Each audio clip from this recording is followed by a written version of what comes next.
오늘은 요한복음 8장 12절로 20절 말씀을 통해서 세상에 비치신 예수님이란 제목으로 은혜를 나누도록 하겠습니다. 오늘의 본문은 가늠하다 잡힌 여인의 이야기 바로 뒤에 나오지만 순서상으로 보면 나를 믿는 자는 그 배에서 생수의 강이 흘러나리라 라고 말씀하신 요한복음 7장 마지막 부분과 연결이 되는 말씀입니다. 그렇기 때문에 이 가늠하다 잡힌 여인에 대한 이야기가 가로로 여러분 성경에 쓰여 있는 것을 보게 됩니다. 초막절 기간 동안에 두 가지의 특별한 예식이 있었는데, 처음에는 40년의 광야 생활 동안에 물을 공급하신 하나님께 감사하기 위해서 실로암에서 길어온 물을 제단 옆에 붓는 그런 예식이 있었고, 또 다른 예식 하나는 광야에서 40년 동안 불기둥과 구름기둥으로 이스라엘 백성들을 인도하신 하나님께 감사하기 위해서 올림픽 상과 같이 75피트나 되는 황금 촛대를 2개를 만들어 놓고 거기에 7일 동안 불을 붙이는 예식을 거행했습니다. 사막에서 강렬한 햇볕이 내려질 때 구름 기둥으로 그들을 보호해 주시고, 또한 차가운 밤 공기가 밀려올 때는 그 타오르는 불기둥으로 그들의 몸을 녹여주시며 갈 바를 알지 못하는 이스라엘 백성들에게 불기둥으로 인도하신 하나님의 사랑을 기념하기 위한 예식이었습니다. 그런데 이제 7일간의 초막절 예식이 끝나고 제사장들이 그 황금 촛대에서 불을 끄는 그 순간, 예수님께서 아마도 등불을 드시고 그 성전에서 외쳐 이르시기를 나는 세상의 빛이니 나를 따르는 자는 어둠에 다니지 않고 생명의 빛을 얻으리라 말씀하셨습니다. 이 말씀을 외치시면서 예수님이 하신 말씀은 뭐냐면, 내가 바로 너희를 광야에서 불기둥과 구름기둥으로 인도한 하나님이다 라는 것입니다. 그리고 또한 말씀하시기를 내가 너희를 애굽 종살이에서 약속의 땅 가나안으로 인도한 것처럼 이제 내가 너희를 죄의 종살이에서 약속의 땅 천국으로 인도하기 위해서 온 메시아다라는 것을 선포하신 것입니다. 오늘 이 말씀을 통해서 세상의 빛으로 오신 예수님을 만나서 우리 모두가 어둠에서 나와 생명의 빛으로 나아가는 복된 하루 되기를 주의 이름으로 축원합니다. 세상의 빛으로 오신 예수님께 어떻게 반응해야 될 것인가? 오늘 8장 12절 말씀에 3가지의 중요한 진리가 있다고 믿습니다. 첫 번째 반응은 예수님을 세상의 빛으로 영접하라는 것입니다. 한번 따라해 보실까요? 예수님을 세상의 빛으로 영접하라. 12절에 이르기를 예수께서 또 말씀하여 이르시되 나는 세상의 빛이니 나를 따르는 자는 어둠에 다니지 아니하고 생명의 빛을 얻으리라 말씀하셨습니다. 예수님 자신이 나는 세상의 빛이다 말씀하셨기 때문에 우리가 예수님을 세상의 빛으로 영접하는 것이 지극히 자연스러운 반응입니다. 그러나 바리새인들은 이 예수님의 말씀을 듣지 않았습니다. 오히려 이 선언에 대해서 반발하고 나섰는데 13절에 보면 바리새인들이 이르되 내가 너를 위하여 증언하니 내 증언은 참되지 아니하도다 이야기했습니다. 아니 이제 겨우 30 갓 넘은 젊은이가 세상의 빛이라니 그게 말이 되냐? 그리고 우리 율법에는 어느 증언이든지 이것이 사실로 입증되기 위해서는 적어도 2명의 증인이 있어야 되는데 너 혼자만 지금 너에 대해서 얘기하고 있지 않느냐? 너는 이 율법도 모르느냐라고 반발했던 것입니다. 그러나 사실 이 바리새인들은 예수님이 세상의 빛이란 사실에 대해서 이미 성경에서 또 많은 사람들이 증언하였음을 깨닫지 못하였기 때문에 이런 말을 한 것입니다. 예수님이 이 세상에 오시기 700년 전에 예수님에 대해서 예언한 선지자가 있었는데 그 이름은 이사야였습니다. 우리가 이사야서 9장 2절과 6절에 보면 이렇게 예언되어 있죠. 흑암에 행하던 백성이 큰 빛을 보고 사망의 그늘진 땅에 거주하던 자에게 빛이 비치도다. 이는 한 아기가 우리에게 낳고 한 아들을 우리에게 주신 바 되었는데 그의 어깨에는 정사를 메었고 그의 이름은 기묘자라 모사라 전능하신 하나님이라 영존하시는 아버지라 평강의 왕이라 할 것임이라. 아멘. 예수님이 태어나시기 700년 전 이미 이사야 선지자를 통해서 장차 이 어두운 세상에 큰 빛이 임할 텐데 그것은 하나님께서 전능하신 하나님께서 어린아이의 몸으로 오셔서 이 세상을 구원하실 성자 하나님 예수 그리스도라고 이미 말씀하셨습니다.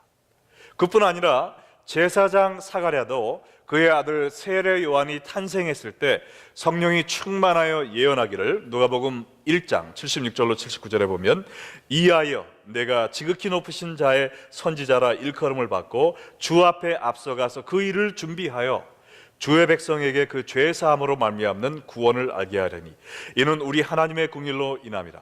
이로써 돋는 해가 위로부터 우리에게 임하여 어둠과 죽음의 그늘에 앉은 자에게 비치고 우리 발을 평강의 길로 인도하시리로다 하니라. 예수님이 탄생하시기 700년 전에 이사야를 통해 큰 빛으로 예수님이 오실 것을 예언하신 하나님은 또한 예수님이 탄생하시기 불과 6개월 전에 세례 요한의 아버지인 제사장 사가랴를 통해서 예수님께서 떠오르는 해와 같이 밝은 빛으로 이 세상에 오셔서 구원의 빛을 밝힐 것을 예언하셨습니다. 자, 그럼 이미 몇 명이 예수님이 빛으로 오실 것을 예언했습니까? 너무 힘든 질문이었나요? 네. 자, 두 명이죠. 이사야와 사가랴. 이 정도면 율법의 모든 조건이 충족됩니다. 그러나 여기서 끝난 것이 아니죠. 우리가 누가복음 또 2장 30절에서 32절에 보면 예수님이 태어나신 후 8일 만에 할례를 받으러 성전에 올라오셨을 때 내가 메시아가 오는 것을 보기 전까지는 죽지 않으리라 라는 성령의 지시를 받은 시므온이 하나님을 찬양하며 일었던 말이 있습니다. 내 눈이 주의 구원을 보았사오니 이는 만민 앞에 예비하신 것이요 이방을 비추는 빛이요 주의 백성 이스라엘의 영광이니이다 하니. 거룩한 하나님의 종 시므온은 할례 받으러 나온 어린아기 예수님을 보고 바로 이분이 온 세상을 구원하러 온 참 빛이다 라고 증언했습니다. 그뿐만 아니라 예수님이 공생의 사역을 시작하셨을 때 마태가 증거하기를 마태복음 4장 16절에 보면 흑암에 앉은 백성이 큰 빛을 보았고 사망의 땅과 그늘에 앉은 자들에게 빛이 빛이었도다 하였습니다. 마태는 이사야서 9장을 인용하면서 예수님이 세상의 빛으로 오신 구세주임을 다시 한번 증거한 것입니다. 그럼 예수님이 세상의 빛으로 오셨다는 것을 증거한 사람이 총 몇 명입니까? 4명이죠. 이사야, 사가랴, 시므온, 마태, 도합 4명이 증언한 것입니다. 단 2명만 있어도 증언이 사실로 입증되는데 또한 4명의 증인이 증언했습니다. 길에 걸어가던 신빙성 없는 아무나 얘기한 것이 아니고 하나님께 크게 쓰임을 받고 만인들에게 존경을 받던 선지자들의 증언이었고 또한 성경에 기록된 말씀입니다. 그러므로 이 자리에 앉아 계신 여러분들도 예수님이 죄의 어둠 속에 갇혀있는 세상 사람들을 구원하기 위해서 오신 하나님의 아들 참빛 그리스도 메시아이심을 믿으시기 바랍니다. 우리가 예수님을 빛으로 믿고 영접할 때 죄악의 어둠 속에서 구원의 빛으로 나갈 수 있습니다. 더 이상 어둠 속에 헤매지 않고 빛을 따라 행함으로 말미암아 의의 길에 행할 수 있습니다. 또한 이 세상의 고통과 추위 속에 떨고 있을 때 예수 그리스도의 따뜻한 빛이 우리를 비치심으로 하나님의 위로와 용기를 얻을 수 있는 것입니다. 얼마 전 한국에서 가슴을 훈훈하게 하는 아름다운 이야기가 있었습니다. 11살짜리 누나와 9살짜리 남동생이 방과 후 집에 오면서 12m의 하수도가 있는 그 옆에서 놀고 있었습니다. 근데 철없는 9살짜리 동생이 하수도 뚜껑 위에서 뛰면서 그 철컹거리는 뚜껑 소리를 즐기며 놀았던 것입니다. 이 위험한 모습을 본 11살짜리 누나가 위험하다고 동생을 끌어내리기 위해 그 뚜껑 위에 자기도 올라갔는데 그때 그 뚜껑이 흔들리면서 둘 다 12m 밑에 있는 하수도 바닥으로 떨어진 것입니다. 근데 떨어지면서 그 뚜껑이 자기 자리를 잡아서 그 하수도 안에는 완전히 칠흑 같은 어둠이 엄습하게 되었습니다. 그러나 다행히도 그 하수도 밑에는 물이 있었기 때문에 아이들이 다치지 않고 물에서 일어날 수 있었는데 일어나 보니까 물이 높이가 130cm가 되는 거였어요. 근데 이 누나의 키는 150cm였습니다. 그래서 까치발을 하면은 겨우 숨을 쉴 수 있었지만 이 동생의 키는 140cm밖에 안 됐기 때문에 아무리 까치발을 해도 물이 코 위에 있었습니다. 이 모습을 본 누나가 동생을 등에 업고 그리고는 까치발을 하고 그 깜깜한 하수도 안에서 사람 살려, 우리 좀 살려주세요 라고 외치기 시작했습니다. 아무리 외쳐도 구해주는 사람이 없었어요. 그리고 이 누나의 발에 힘이 빠져갑니다. 이 모습을 본 9살짜리 동생이 누나, 나 때문에 누나까지 죽겠어, 나를 내려놓고 누나라도 살아 라고 이야기했지만 이 누나는 젖먹던 힘까지 다해서 동생을 움켜잡고 사람 살려, 사람 살려 라고 소리를 외쳐댔습니다. 이때 지나가던 중학생 하나가 거의 1시간이 되어서 이 소리를 듣고는 경찰과 소방관들을 불렀어요. 그래서 소방관들이 와서 그 뚜껑을 젖혀보니까, 그리고 불빛을 아래로 비춰보니까 거기에 두 어린아이가 거기서 허덕이고 있었던 것입니다. 그래서 소방관 한 명이 밧줄을 묶고 그 밑에 들어가서 어린아이들 2명을 밧줄로 묶고 그 동네 주민들 40명이 나와서 그 어린아이들을 끌어올려서 다행히 구출되었다는 이 기사를 보았습니다. 하수도 그 뚜껑이 열리면서 밝은 빛이 자기들 머리 위로 쏟아져 내려왔을 때 이 어린아이들이 얼마나 기뻤을지 상상이 되십니까? 바로 이 그림이 여러분과 저의 모습이라고 생각을 합니다. 어둠 속에 갇혀 죽을 수밖에 없는 죄인들이었어요. 우리의 힘으로는 밝은 빛을 향해 나아갈 수 없는 불쌍한 죄인들입니다. 그러나 우리를 구원해 주시기 위해서 예수님께서 이 땅에 오셨습니다. 그리고 십자가에 못 박혀 죽으심으로 말미암아 세상에 빛을 비춰주시고, 하나님은 그 십자가를 통하여 우리를 천국으로 끌어올려 주신 것입니다. 우리는 더 이상 어둠과 죽음에서 헤맬 이유가 없어요. 세상에 빛으로 오신 예수님을 믿고 영접함으로 말미암아 빛에 나아가는 여러분 되시기를 주의 이름으로 축원합니다. 여러분들은 이 세상의 빛으로 오신 예수님을 믿고 영접하셨습니까? 어둠을 떠나 이 빛 가운데 거하고 계십니까? 여러분 가운데 이런 질문을 던지고 싶은 분이 계실지 모르겠습니다. 나는 예수님을 믿은 것 같은데, 나는 하나님을 믿는다고, 하나님을 안다고 생각하는데 왜 아직도 죄의 어둠 속에 갇혀 있는 것입니까? 왜 나는 예수님이 약속하신 이 밝은 빛에 나아가 빛의 자녀로 살 수 없는 것입니까? 만약 이러한 고민을 해본 적이 있으시다면 오늘 본문에서 나온 두 번째 진리에 귀를 기울이시기 바랍니다. 두 번째 진리는 이것입니다. 세상에 비치신 예수님을 따르라. 따라해 볼까요? 세상에 비치신 예수님을 따르라. 오늘 본문 12절에 다시 보면 나는 세상에 비치니 나를 따르는 자는 어두움에 다니지 아니하고 세상에 생명의 빛을 얻으리라 약속했습니다. 세상의 빛으로 오신 예수님을 머리로 인정하는 것이 충분치 않다는 것입니다. 우리가 마음속으로 그래, 맞아, 예수님이 나를 위해 돌아가셨지, 내가 그 정도는 믿지 뭐, 이렇게 마음으로 인정하는 것이 다가 아니라는 것입니다. 마치 하수도에 빠진 어린아이들이 야, 소방관이 왔구나, 이제 나는 살았다 하고 그 자리에 머물러 있는 것이 아니라, 소방관이 내려왔을 때 소방관이 그들을 밧줄로 묶도록 허락하고 밧줄을 꼭 잡고 끌어올리는 힘에 거기에 의지해서 올라갔을 때 구출을 받은 것처럼, 우리가 죄악 시궁창에 빠져 있을 때 예수님이 오셨다, 그걸 바라보면서 야, 예수님은 정말 환한 분이시구나, 너무나 좋은 분이시구나, 그렇게 인정하는 것으로 끝나면은 안 된다는 것입니다. 성경이 요구하는 것은 무엇이냐?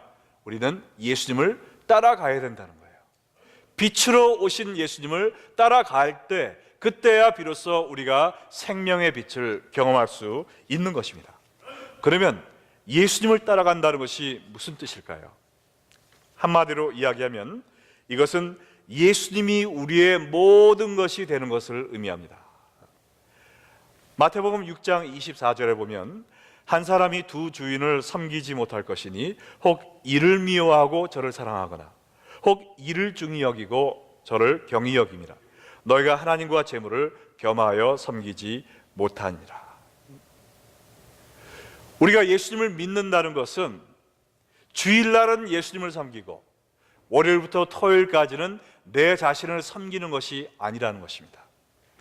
주일날은 하나님을 찬양하고 월요일부터 토요일까지는 내 자신과 내 만족을 위하여 사는 것이 아니라는 것입니다. 하나님과 재물, 하나님과 세상을 겸하여 섬길 수가 없습니다. 세상만 섬기든지 아니면 하나님만 섬기든지 양자택일을 해야 된다는 것이죠. 어린아이들이 시궁창에 있으면서 땅 위로 올라갈 수가 없습니다. 하수도에 그냥 머물러 있든지 아니면 땅 위로 올라가든지 둘 중 하나를 결정해야 되는 것처럼 우리가 예수를 믿는다는 것은 무엇인가?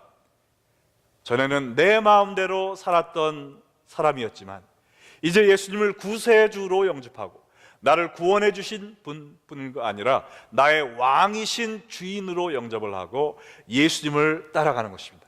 예수님만 섬기는 것입니다. 물론 우리가 완전하지 않기 때문에 넘어질 때도 있지만 그때마다 일어나서 우리가 회개하고 예수님만 따라가는, 예수님만 섬기는 이것이 참 믿음을 가진 성도들의 모습임을 믿으시기 바랍니다. 예수님을 따르는 데는 희생과 헌신이 요구됩니다. 누가복음 9장 23절에 예수님이 친히 말씀하시기를 또 무리에게 이르시되 아무든지 나를 따라오려거든 자기를 부인하고 날마다 제 십자가를 지고 나를 따를 것이니라. 예수님을 따르기 위해서는 먼저 자기 자신을 부인해야 됩니다. 내가 하고 싶은 거, 내가 즐기고 싶은 모든 세상의 쾌락과 죄, 이런 것을 즐기면서 예수님을 절대로 따라갈 수가 없습니다. 내가 죄를 섬기든지 예수님을 섬기든지 양쪽에 하나만 결정을 하는 것이죠. 예수님을 따르려거든 내 자신을 부인하고 또한 십자가를 지고 주님을 따라야 되는 것입니다. 예수님을 따르는 길은 장밋빛 길이 아닙니다. 여러 가지 핍박을 받을 수 있습니다. 헌신과 어려움과 고통이 있을 수 있습니다. 그럼에도 불구하고 예수님만이 생명의 빛이시기에 주여 제가 주님을 따르겠습니다, 주님의 말씀만 순종하겠습니다, 주님을 주인으로 모시고 주님만 순종하겠습니다 라는 헌신을 가질 때 참된 신앙의 길을 걸을 수 있는 것입니다. 요한복음 10장 27절에 이르기를 내 양은 내 음성을 들으며 나는 그들을 알며 그들은 나를 따르느니라 그랬어요. 참 양은, 참 신자는 예수님의 말씀을 듣습니다. 그 말씀에 귀를 기울입니다. 그리고는 그 길을 따라가는 것입니다. 여러분은 진실로 이 참 빛에 거하며 예수님의 말씀을 듣고 말씀을 순종하는 삶을 살고 있습니까? 아니면 이 세상의 많은 소리 중에 하나의 소리로 예수님의 소리를 간주하고 듣고 싶으면 듣고 세상 소리를 듣고 싶으면 세상을 쫓아가고 왔다 갔다 하며 살고 있지는 않습니까? 여러분, 우리가 아무리 땅 위에 여러분 구출을 당해도요, 시궁창에 내려갔다 올라갔다 내려갔다 올라갔다 하는 생활을 하면 우리에게서 이 세상의 썩은 내가 없어지질 않습니다. 죄와 싸우되 피 흘리기까지 싸우는 마음을 가지고 주여 저는 할 수 없지만 저를 위해 돌아가신 예수님의 보혈의 능력으로 저도 거룩한 삶을 살기 원합니다, 주님만 붙잡고 나아가길 원합니다, 저를 인도하여 주시옵소서 라는 마음을 가지고 주님을 바라보기만 하는 성도가 아니라, 주님을 믿기만 하는 성도가 아니라 주님을 따라가는 성도가 되기를 주의 이름으로 축원합니다. 자, 세 번째 진리는 뭐냐? 우리가 예수님을 따라가는 생활을 하다 보면 우리의 삶 속에서 어둠이 사라지고 생명의 빛이 찾아온다는 것입니다. 어둠을 버리고 생명의 빛을 얻으라, 이것이 바로 세 번째 진리입니다.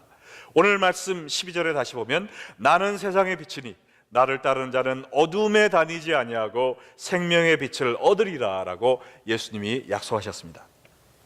여러분, 예수님을 따르면 어둠에서 탈출하여 생명의 빛을 얻을 것이라 약속하셨습니다. 자, 한번 여러분 생각을 해보세요. 하나님께서 천지를 창조하셨을 때 며칠간 창조하셨죠? 네, 6일간 창조하셨습니다.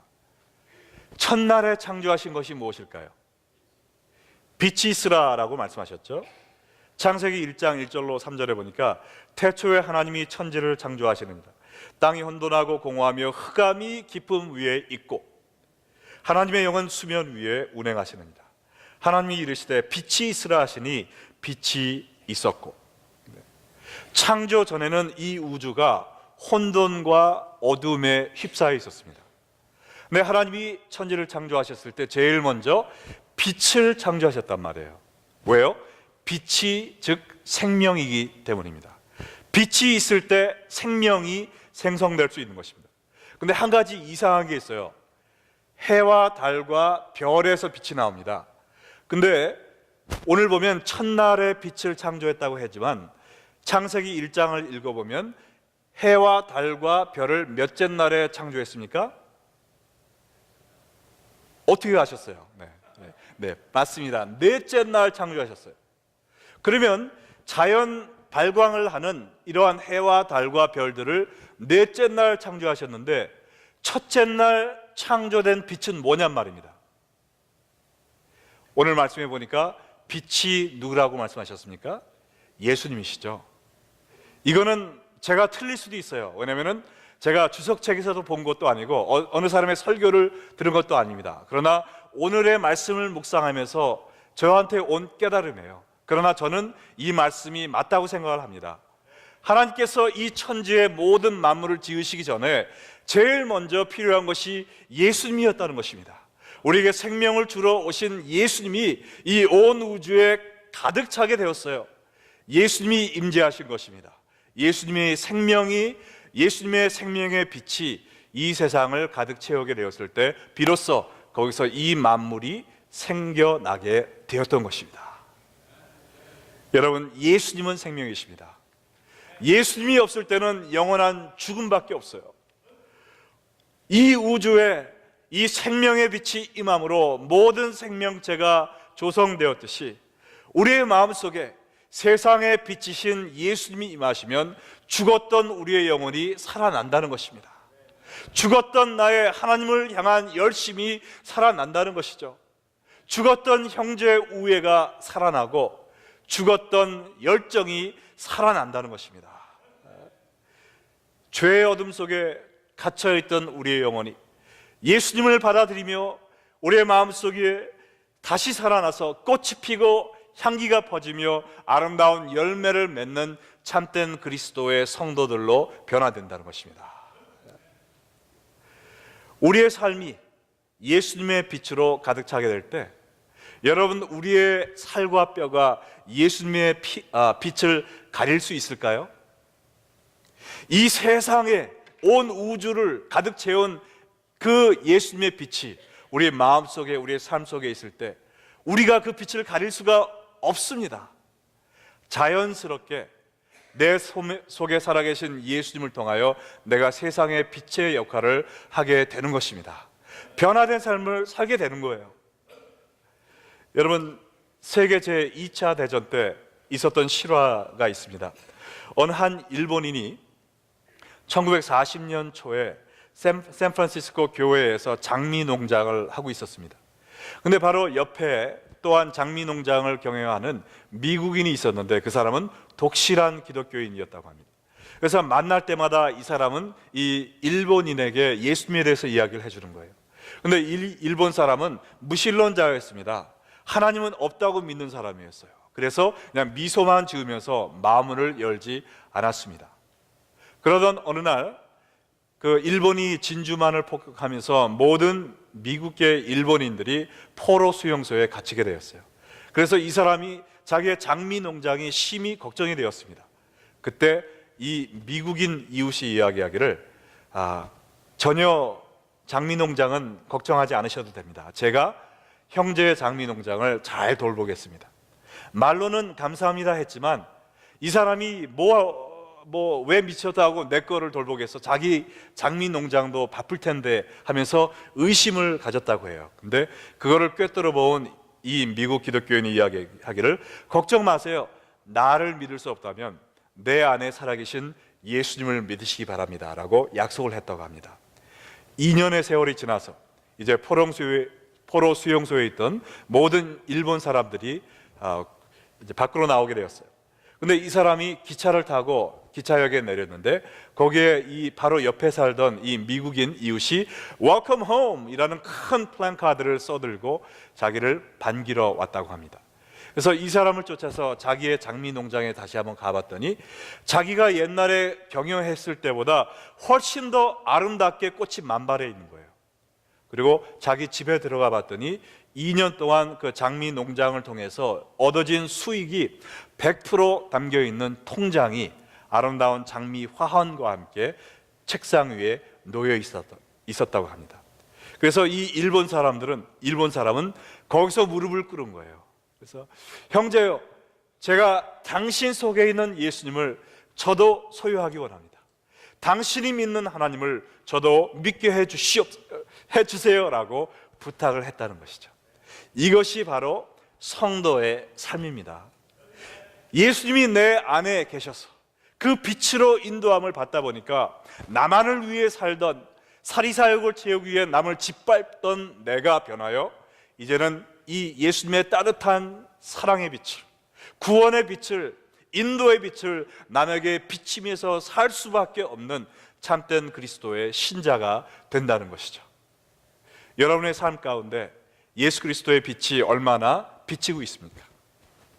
여러분이 직장에 나갈 때 여러분과 함께 사는 또한 가족들이, 여러분 주위에 사는 이웃들이 야, 과연 저 사람은 진실로 예수님을 올바로 믿는 사람이야, 저 사람은 뭔가 달라, 나도 저 사람처럼 되고 싶어 라는 마음이 북받쳐 올라올 수 있도록 그러한 변화된 삶을 살고 계십니까? 여러분이 예수님을 믿는다고 하지만 여러분의 삶 속에 그리스도의 빛이, 이 세상의 빛이 발광되고 있지 않다면 혹시 여러분은 아직도 시궁창에서 예수님을 바라만 보고 있는 사람이 아닐까 생각을 해봐야 될 줄로 믿습니다.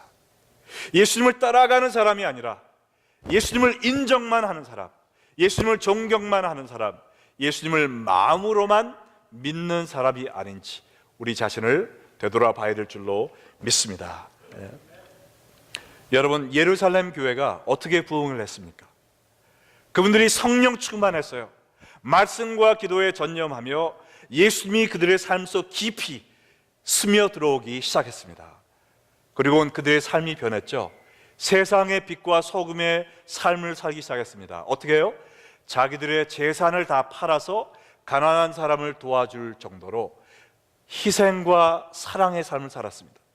이것을 보고 사도행전에 뭐라고 기록이 되었습니까? 모든 사람의 칭송을 받았다고 했습니다. 예수를 믿던 안 믿던 이 세상 모든 사람들이 그들의 변화된 삶을 보고 칭찬할 수밖에 없는 그러한 아름다운 향기를 퍼뜨리고 사는 사람들이 되었어요. 그러니까 자연스럽게 하나님께서 날마다 구원받는 사람들의 숫자를 더하여 주시더라 라는 축복이 임했던 것입니다. 여러분, 우리 교회가 또한 이 시카고의 하나님의 나라가 팽창하고 번성하기 위해서는 어떻게 해야 됩니까? 우리가 말로만 예수님이 이야기하고 말로만 우리 교회 얘기하는 것이 아니라 우리의 삶 속에 예수님의 빛이 환하게 비춰야 될 줄로 믿습니다. 내가 희생하고 정말 내가 내 자신을 부인하고 십자가를 지고 남을 더 나보다 낮게 여기며 그들을 위하여 사랑하고 봉사하고 희생하는 삶을 살 때 예수님이 나를 위하여 십자가를 지셨듯이 내가 나의 이웃을 위해 나에게 불이익이 온다 할지라도 내가 감당할 수 있는 십자가를 집으로 그들에게 빛을 비춰줄 때 그들이 교회로 또한 하나님의 나라로 달려올 줄로 믿습니다. 오늘도 저희가 일부 예배를 끝나고 새가족반을 했어요. 근데 그분에게 제가 여쭤봤습니다. 6주 전에 저희 교회를 오셨는데 어떻게 우리 교회에 오기로 결정을 했습니까? 그랬더니 우리 교회에서 세탁 공장을 운영하는 분과 거래하는 분이라는 거예요. 근데 평소에 거래하면서 그분이 너무나 성자같이 아름다운 그런 태도와 또 그런 비즈니스 그 필라소피를 갖고 일하시는 걸 보면서 존경하는 마음이 있었다는 거예요. 근데 그분이 우리 교회에 와보세요, 정말 좋습니다 라고 한마디 했을 때 교회를 찾고 있던 자기의 마음에 그냥 끌렸다는 겁니다. 세상의 빛의 역할을 하고 있는 우리 아름다운 한 교우께서 그러한 초청의 말씀을 할 때 끌려왔다는 것이죠. 이 정도 되면 아멘이 나와야 되는데 왜 이렇게 조용하죠? 자, 그분뿐만 아니라 여러분의 삶 속에서도 이러한 아름다운 예수 그리스도의 빛이 퍼져나가고 있음을 믿습니다. 아멘.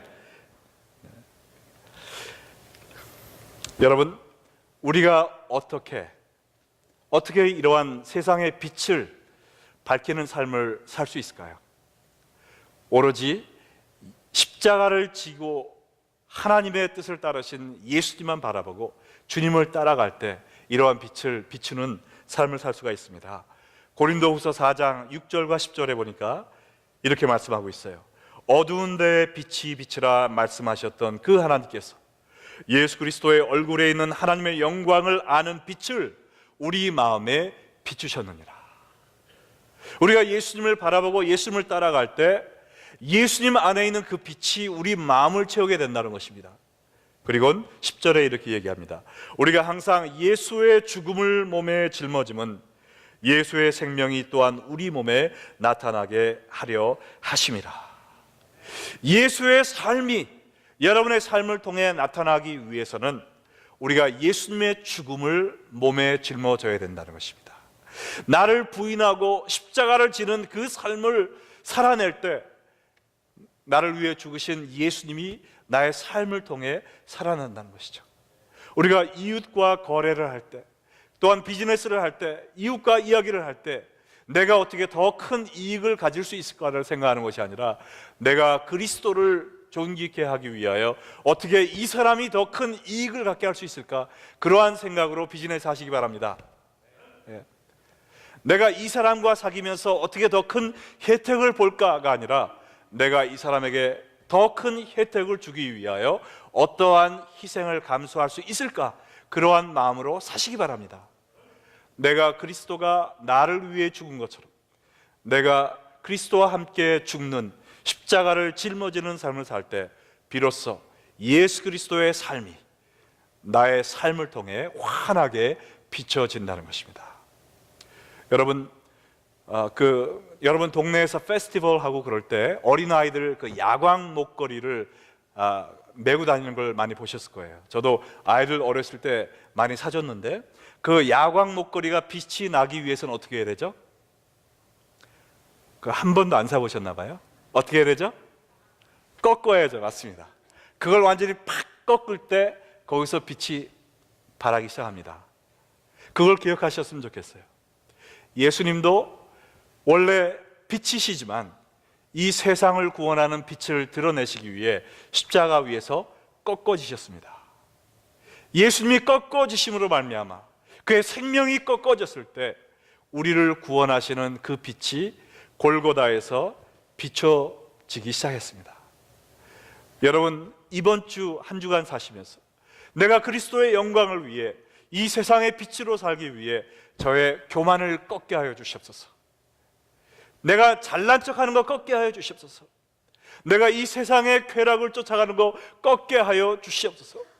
날마다 십자가를 지고 날마다 죽으며 나를 부인하며 예수님이 걸어가신 그 길을 따라가는 제가 되게 하여 주시옵소서. 기도하며 순종하며 빛을 발하며 사는 여러분 되시기를 주의 이름으로 축원합니다.